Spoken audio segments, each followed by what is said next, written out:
welcome to Creepy Conversations. This is Shelley. And Polly. And how you doing today? I am okie dokie. Okie dokie. Funny? Karaoke. No. Everybody laughs at how I say karaoke because they're like, it's karaoke. I'm like, no, it isn't. It's whatever you want it to It's be. what I say. That's It's karaoke bees. All right. Okay, then. Okay, I have a crazy story. Excellent. Okay, so I was like tooling around, just poking around on TikTok, and I came, you know how you come across these shorts like, Yeah. what if, They're just real short, right? About legends. Okay, so this was on TikTok, and it said, okay, back in the 1970s, there was a terrifying fun house in Long Beach, California called the Laugh in the Dark. Everyone heard all the mannequins inside were fake, but this one mannequin just looked wrong. It looked way too human. And the kids said that the area that the mannequin was in smelled really bad. After a few years, a film crew comes in to film for a movie. A crew member goes to the movie, or a crew member goes to move the mannequin out of the shot when the arm pops off. Inside the mannequin's arm, a human bone. The kids had been right. Inside the mannequin was a mummified body. Okay, so I saw that on TikTok, right? And I thought, I'm going to fact check this before I talk about it. Guess what I found? What? Dun, dun, dun. From the source, Atlas Obscura, written by Ella Norton. How a real corpse ended up in a California fun park. Oh. Because I was going to say, I don't believe it because It's true. it would rot. Listen. Okay, go on. It will explain. Okay. All right. Picture it. 1970. Sicily, 1929. Go ahead. In 1976, crew members from the TV show, remember the show, The $6 Million Man? Uh-huh. All right, well, crew members from that show were preparing to shoot on location at the Pike Amusement Park in Long Beach, California, while sprucing up the set because it was like a spooky episode. Okay, so they had a lot of like dummies of like funhouse. Okay. Not funhouse, haunted house. Yeah. Props. Okay. Yep. So while sprucing up the set, an employee spotted a mannequin hanging from a noose in the corner. He reached for the mannequin's arm. The arm broke off in his hand. Looking at the dismembered limb, the worker was shocked to see what looked like bones beneath layers of desiccated skin. This was no mannequin. This was a man. The hanging corpse in question was once Elmer McCurdy, an outlaw who died in a gunfight with police 65 years before being found in the funhouse. In 1911, the mischief-making vagabond robbed a train near Okessa, Oklahoma, then took his spoils, $46 and a jug of whiskey, up north, where he holed up in a barnyard on the Kansas border. Police pursued him and ended up killing him in a shootout among the hay. McCurdy's body was taken to a funeral home in Pawhuska, but no one claimed it. Seeing a money-making opportunity, the undertaker embalmed him and allowed visitors to view the preserved corpse if they placed a nickel in its mouth. Back then they were so grotesque. Yeah. Like, that was very... Well, you know, hangings were entertainment. Yeah, I guess. Yeah, they were weird. 5 years. Didn't have TV. Right, yeah, they had to do something. Or the internet. Idle hands are devil's playthings. 5 years into this lucrative scheme, a carnival man turned up at the funeral home claiming to be a long-lost relative and requested to take the body so that it could be laid to rest properly. He was, of course, lying.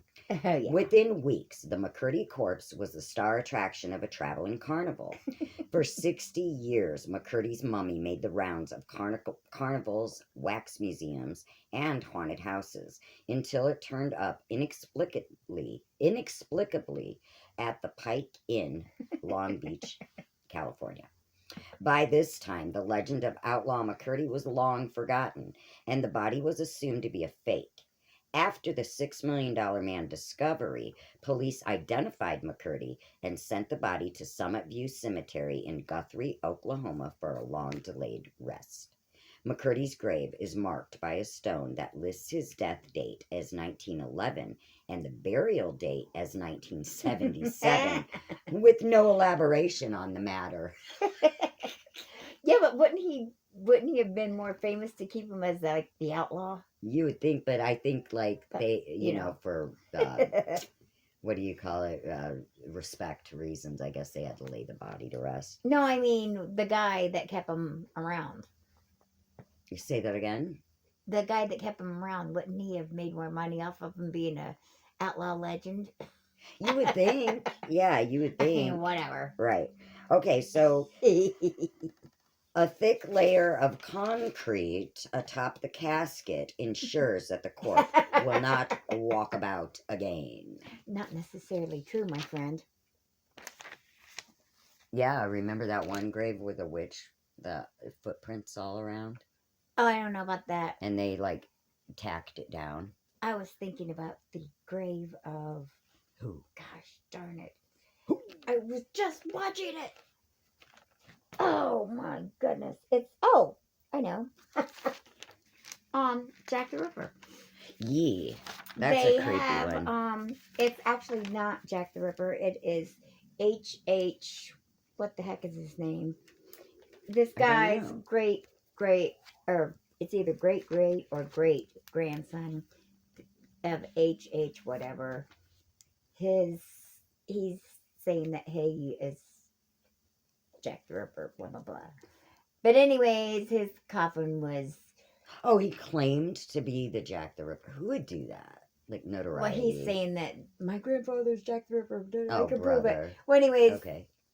his coffin had cement over it, and when you said they put cement over him, circuit, not true, because he broke through the cement to get to the body. So Oh. not always does that stop the body from walking there. So, Mr. McCurdy might be a Yeah. walkabout. He could still, yes, correct. I just thought that was funny in Yeah. the article because it said walkabout. So you know it was like Yeah. English. Okay, I've got a crazy Valentine story. Yay. All right, and this is from the UPI.com. I thought you were going to say UPS. The UPS brown truck. Oh, so you had your story delivered, did you? I did, just this morning. I'm up there like that. Okay. I have privilege. Yes, you have people. People to come to my trailer. Such privilege. People that deliver y'all. So is. All right, this comes from upi.com/odd newsletter, written by Ben Hooper, January 18th, 2024. So this is fresh. Okay, that was me opening a container. Oh, okay. Fresh. All right, zoos in New York and Texas are offering the Love Struck and the Love Lorn to buy some unusual Valentine gifts, naming rights for cockroaches. Ew. The Bronx Zoo said romantically minded patrons can pay to have a Madagascar hissing roach named after their Valentine. Oh, lovely. Meanwhile, the San Antonio Zoo is taking a different approach with its Cry Me a Cockroach fundraiser. The program allows jilted patrons to pay to have a roach, rat, or a vegetable named for their ex-lovers before the chosen recipient of the moniker is fed to another zoo animal. Symbolically, name a roach, rat, or veggie after your ex, and San Antonio Zoo will help squash your past. A true heartbreak healer by feeding your selection to an animal resident, the zoo's website states. The zoo is also offering a candle bearing the scent of hippo poop as a potential gift for that special someone. The candles, made by Stinky Candle Company, are specifically scented to resemble the odor of the dung dropped by Timothy, the zoo's male hippo.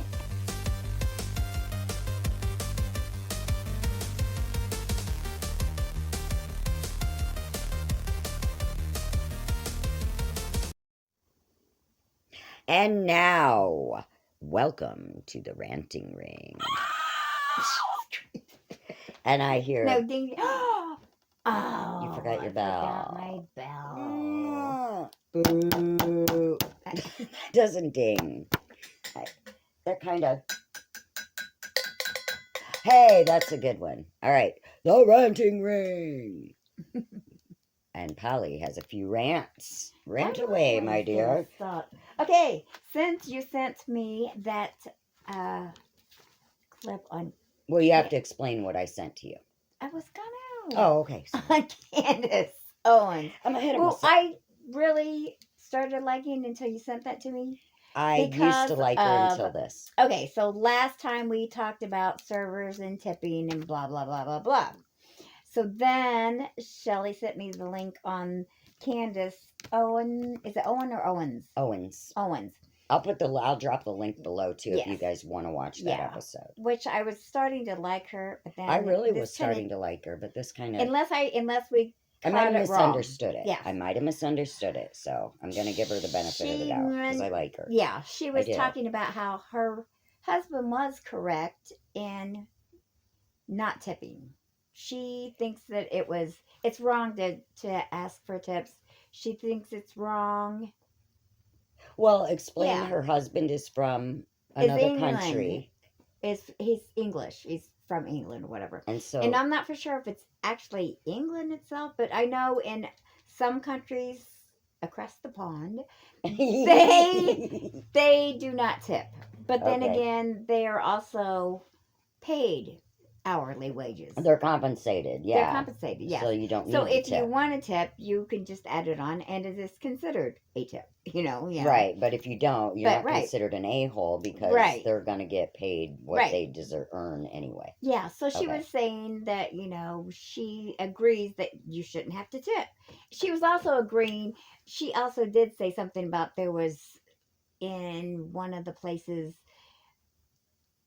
a tax basically for you automatically added on for you to cover their insurance, which I did not agree with that. I remember that part, and I do not agree with that. I don't agree with that. It is not up to people to pay for servers' insurance. It is not. No. But I don't agree with her that. saying that she is going to stop tipping, she doesn't agree with that.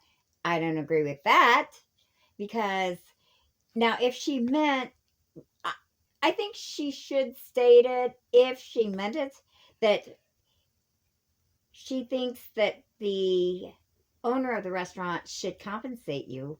Maybe she did mean, I think restaurants should compensate their servers hourly, so there shouldn't have to be tippers. Right. So the public is not expected to pay their hourly rate. And now maybe she meant that.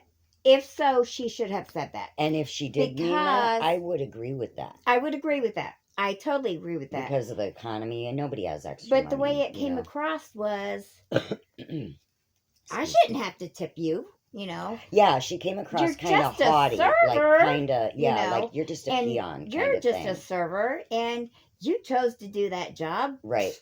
I don't owe you anything. It's not my fault that you didn't go to college. You know, stuff like that. I don't owe you anything. And that's how it came across to me. So I don't know if I'm misunderstanding her. Yes. So I want to give her the benefit of the doubt because I really do like her and I really agree with a lot of her views. I really do. Too. And I like how she comes across. But usually, except for this. Yes. And so, Candace, if you ever hear us, maybe because we'll put the link down. You never know. Right.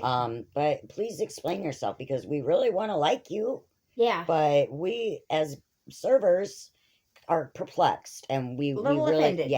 And which I hate being offended. I do too. I am never offended by anything because I personally don't give a crap about a lot of things. Me either. But that offended me. Yeah, because it's like Explain yourself. We're talking about our livelihood. Yeah, thank you. Because that's different. Okay, so maybe it's my fault that I'm in that job and I did choose that job. But you know what? Somebody's got to do it. Right. Like, how would you like to go to a restaurant and not have anybody serve you? And you just have to go to the drive-thru all the time. And you know what? Take it home to sit down. Subway's even asking for tips. A lot you said that last time, and I can't even believe that. So, like, Subway is asking for tips? Like, that's a new one. But you know what? I used to give them tips anyways before they asked for them because... Well, yeah.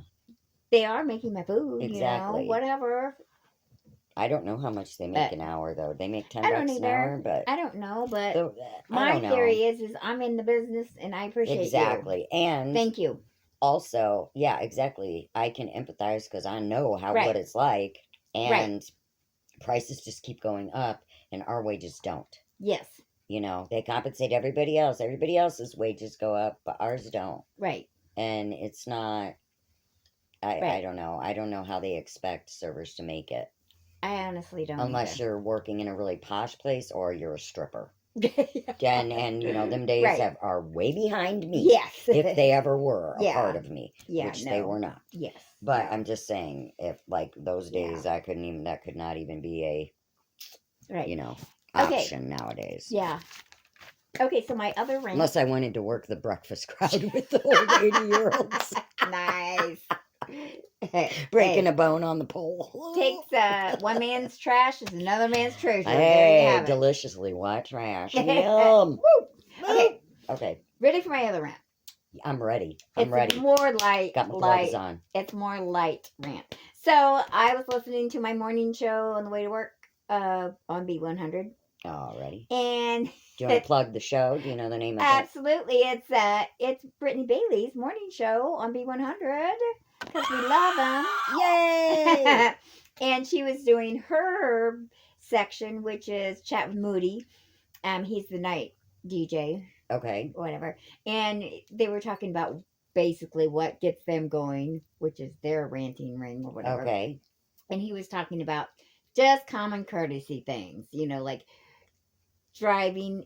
He was talking about driving in the fast lane, the people that don't go fast in the fast lane. Oh yeah, move over, dudes. That's what he was saying. Yeah. Just little things like that. Just common courtesy things, and like opening the door for people, and people will just keep walking in like, no, thank you, blah blah blah. Oh yeah, they don't even acknowledge that you held the door for them. Exactly. Yeah. Which I agree, and I told you I went one step further.